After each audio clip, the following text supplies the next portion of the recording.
Bawang. Ang bawang po ay pwedeng gamitin ngayong 2026 bilang pangontramalas at pangakit po ng swerte. Papaano nga ba ninyo gagamitin ang bawang at saan ito dapat ilagay? At anong flying star nga ba ang pwede ninyong paggamitan dito?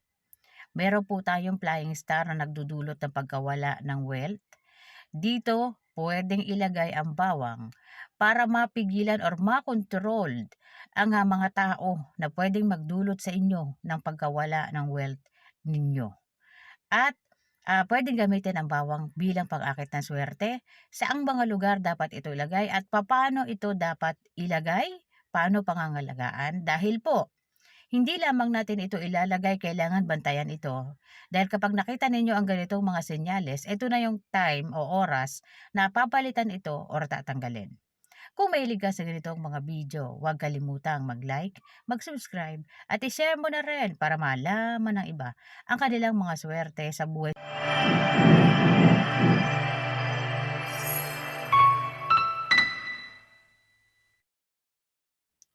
Ang bawang ay ginagamit bilang pangontramalas at pangakit ng swerte. Karamihan sa atin ang alam, ginagamit ang bawang sa mga money ritual o iba't ibang uri ng pamamaraan para makaakit ng swerte at ginagamit rin pangontramalas. Ngunit po, alam nyo ba na ang bawang po ay po pwedeng gamitin sa mga flying star po na tumatama sa atin ngayong 2026? Isa sa pwedeng paggamitan dito ay ang flying star po na number 7 o yung robbery star o yung nagdudulot ng rob wealth sa atin. Pwedeng gamitin ang bawang. Okay? Paano gagamitin ang bawang? Kumuha ka po ng isang bawang, isang buo ng bawang. Pwede rin gumamit ka ng 3 cloves ng bawang. Kung aalin dito yung kaya mong ilagay, pero ang pinakamadali isang clove ng bawang ilalagay sa southwest area. Ngayon, kung may mangkok ka na kulay blue, doon mo ilagay sa loob. Okay? Huwag pong ilalagay sa metal na mangkok kung southwest ang paggagamitan ninyo. Blue po na mangkok. Or lalagyan, baso pwede. Kung wala kang blue na mangkok, blue na baso, doon mo ilagay ang isang bawang. Okay? Ilagay mo siya doon kasi kumukontra siya sa rab energies o yung mga tao or pangyayari na pwedeng magdulot ng pagkaubos ng wealth ninyo ngayong 2026. Pwedeng isama yan sa mga pangontra po na elephant and rhino, yung blue elephant and rhino, yung mga gumamit po ng stickers, pwedeng idagdag nyo yung bawang kasi hindi lamang niya kukontrahin yung naidudulot na kamalasan ng robbery star, aakit pa rin siya ng good luck energies at protection po para sa area po ng babae ng tahanan. Okay? So kung nais ninyo, kayo ay may pamilya na, dalawahin ninyo yung bawang. Okay? Kung ikaw naman ay single, pwede ang isa lang na bawang. Kung pamilyado ka, dalawa. Pero kung pang-protection lang ang nais mo, pwede namang isang buo lang ng bawang. Ngayon, kapag ang bawang ay nasira, okay, nasira na siya, or tumubo, alisin ka agad ito at ilagay sa labas. Okay? Palitan ng bago. Kasi natupad na niya yung protection na dapat na ibigay sa iyo. Okay? Tapos na siya at mahina na ito kaya alisin na. Ito ang isa sa pinakadapat pakakatandaan mga madam, mga sir, no? Kapag tumubo or may nasira, palitan ka agad ito ng isang buo at ilagay sa labas. Huwag ninyong kakainin yan mga madam, mga sir. Itanim sa paso para bumalik sa earth yung negative energies na nakuha nito. Ngayon, sa northwest naman po, meron pa doon. Ngayon, sa northwest naman po, mga madam, mga sir, dito gagamit ka na ng metal na mangkok or ceramic na mangkok. Okay? Kung wala kang mangkok, baso. Okay? Mugs, ceramic ang mugs, pwede gamitin yan. Okay? Yan, dyan mo ilagay ang bawang.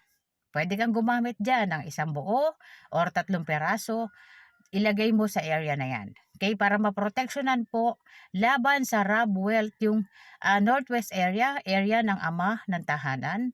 At kung sino man yung mayroong ang personal wealth nila ay area na yan. Okay, ganun din po sa southwest. Hindi lang pati yung personal wealth ng tao na yon, kung sino man yung nag-uukupa sa area na yon, mapaproteksyonan din. So gano'n din po mga madam, mga sir, kapag yan ay tumubo, may nasira, papalitan po, itatanim sa paso kasi nakumpleto na niya ang pagpoprotekta sa'yo. Okay? So papalitan kapag nasira na. Ngayon, pag-usapan naman natin mga madam, mga sir, paano aakit ng swerte at dapat po alam nating lahat ito Kasi hindi alam ng karamihan na po pwede tayong matulungan ng paglalagay nito sa tahanan. Ito po ay ang uling na mayroong kasamang bawang. So, iba't ibang paraan ang pwede gawin dito. Pwedeng ang bawang ay hiwa-hiwalayin. Para butil ng bawang ang ilagay, pwede namang buo yung bawang. Pero sa pag-uusapan natin ngayon, buo ang bawang na gagamitin natin. Okay? Unang-una, maghanda ka ng mangkok po. Ceramic or metal na mangkok. Okay, wag plastic. Kasi tayo ay umaakit ng good luck energies at protective energies para po mapanghawakan niya yung ninanais natin na good luck energies. Okay, so maghanda ka ng mangkok. Okay, metal or ceramic na mangkok. Ngayon, ang bawang po, 3 peraso or 9 na peraso. So, uling na gagamitin, bumili kayo. Okay? Mayroon pong iba't ibang uling. Depende sa kung ano ang nais ninyong gamitin na uling. Pero yung kahoy na uling ang gamitin ninyo. Kasi may mga uling po na process. Hindi kahoy. Okay? Wag yun. Okay? Piliin ninyo kahoy na uling. At bago gamitin yan, paarawan nyo muna ng ilang minuto sa labas. Para po, pag ginamit ninyo, infuse yan. Ibig sabihin, activated yung charcoal na ginamit ninyo. Ilagay sa mangkok yung uling. 9 na peraso yung uling. Kahit maliliit po, isama nyo sa bilang yan, bilang 9 pieces. Tapos po, yung cloves ng bawang. 3 peraso. Kung 9 pieces ang uling na ginamit mo, 3 peraso, 3 bawang ang ilalagay sa ibabaw. Okay? Ngayon, saan ilalagay?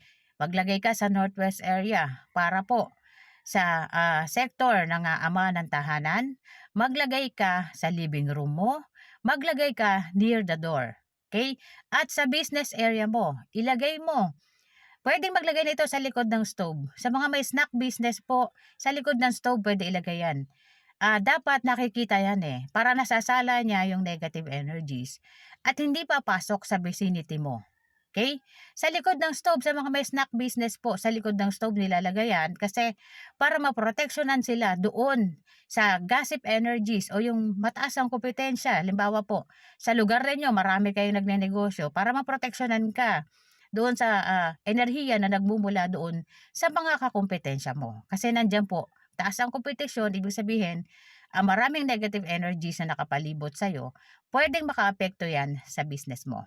Okay? So, isa ito sa mga pupwedeng gawin. At ang paggamit po ng uling, mga madam, mga sir, kapag tumubo yung bawang or may nasira, buo pong papalitan. Okay? Pati uling. Okay? Ilalagay sa halaman, pati yung bawang. Bibili ka ng bagong uling, papaarawan mo ulit at ilalagay mo sa mangkok. Huhugasan mo lang yung mangkok na ginamit mo, okay na yon. Kailangan lang i-replace silang lahat kasi na-inabsorb nila yung negative energies para sa'yo. Okay, tapos na yung, yung trabaho nila para proteksyonan ka at umakit ng swerte para sa'yo. So, papalitan mo sila kapag tumubo at may nasira. Isa yon sa napakahalagang bagay kasi marami naglalagay nito. Ang ginagawa, hinahayaan na lang. Kapag tumubo, hinahayaang lumaki. Hindi po ganon. Kapag tumubo siya, ibig sabihin, na-absorb niya ang lahat ng negative energies, palitan ito ng bago. Para tuloy-tuloy po ang protection para sa inyo. Okay? So, ngayong Lenten season, mga madam, mga sir, pwedeng gawin natin yan. April 13, swerte po yung araw na yon. Pwedeng gawin yan ng April 13, 2026. Pwede rin naman gawin sa mga panahon na pwede mo itong gawin. Kailangan po kapag ginawa yan, nagmamanifest ka. Isipin mo na na-dissolve ang lahat ng negative energies na nangyari, lahat ng kamalasan na nangyari sa'yo, na-dissolve lahat yon at wina-welcome mo ang mga bagong good luck energies papasok sa tahanan mo. Okay? Kailangan po minamanifest yan. Kinakailangan magwi-wish ka dyan para yon ang gagawin ng bawang at uling na inilagay mo. Okay? So, napakaraming pamamaraan po ng paggamit ng bawang at uling. Minsan, pwede pang gamitin yan bilang offering po sa mga deities, sa mga gods. Pwedeng gamitin yan sa mayroong mga business po. Okay. Pero 'yan, yung, pinag-usapan natin na 'yan, yung bawang at uling ay malaking tulong po para maproteksyonan kayo at makaakit tayo ng good luck energies. Para sa atin lahat 'yan mga madam, mga sir, kasi karamihan sa atin alam lang ang bawang pangontramalas, pampaswerte. Papaano ninyo gagamitin? Saan ilalagay? Papaano pangangalagaan? Okay. So, kapag alam ninyo ang tamang paggamit, matutulungan kayo nito. At ituro niyo rin 'yan mga madam, mga sir, sa mga anak ninyo. Kasi pagdating ng araw, maaaring danasin din nila yung iba't ibang uri ng, kamalasan or problema sa buhay. Hindi ko po sinasabi na talagang mamalasin ang tao 'no. Ito po ay umiikot talaga at may mga tao na nagdudulot nito kahit wala ka namang ginagawa, okay. So, para alam nila kung papaano poproteksyonan yung sarili nila at para mag-ingat sila sa mga bagay-bagay na ginagawa din nila kasi hindi porket, mabait ang, pakikitungo mo sa lahat, gano'n din sila sa'yo. Sometimes po, may mga tao na, naiinggit sa'yo kahit wala ka namang ginagawa. Kahit nga po yung iba na mas mayaman pa sa'yo, mas nakakaangat pa sa'yo, naiinggit pa sa'yo tuloy, baligtad na. Sila yung mayaman, ikaw yung hindi masyado, ikaw pa yung kinainggitan. Meron pong gano'ng pangyayari mga madam, mga sir na po. Na, kailangan nilalagyan ng cure. So, may mga tao na gano'n ang sitwasyon sa buhay at isa ito sa pupuwede ninyong gamitin. Pinag-uusapan natin 'to para alam ninyo ang gagawin. Nakahanda kayo, ilagay niyo lang. Hindi naman kailangan na dapat nagkaroon ka pa ng ganitong problema bago mo ilagay. Ilagay mo na para hindi ka magkaroon ng ganitong problema at ituro mo 'to sa mga anak mo lalo na kung alam na nila yung, o sila ay nasa tamang edad na para gawin ang mga ito, para alam nila po kung papaano poproteksyonan yung sarili nila, okey?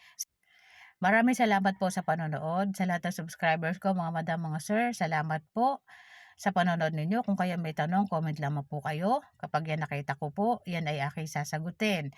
At sa nagtatanong mga madam, mga sir, yung mga gusto magpasilip ng chart, sinisilip lamang natin mga madam, mga sir, para malaman kung ano yung dapat iniiwasan mo at kung ano yung paborableng taon para sa'yo. Sinisilip lang po yan. Mga madam, mga sir, pwede kayong mag-join sa group kung nais ninyo na masilip yung chart ninyo. At maraming salamat po sa panonood.